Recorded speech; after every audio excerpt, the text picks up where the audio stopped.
चौकोनीमध्ये येऊन भजन केलं आणि उच्च कोटीचं भजन केलं. हृदयात काय होता? राम. हृदयात राम, पण वाईट वागणाऱ्या, अनैतिक न वागणाऱ्या, अविचारी लोकांचा सुपडा साफ केला आणि हृदयात काय केला? नाहीतर आता राम घेतात पण बदलले छोरा.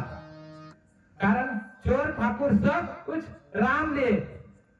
पण अविचाराचा, अनैतिकचा आणि वाईट वागणाऱ्या या लोकांची नाकं कापण्याचं काम जर कोणी केलं असेल तर भक्तांनी केलं आणि थोर पुरुषांनी केलं. कारण समाजात वाईट वागणारी माणसं जर जास्त फोफावली तर हे कार्यक्रम होऊ शकत नाही. कारण ह्या धर्ममंडपात छत्रपती शिवाजी महाराज आपण आणूया.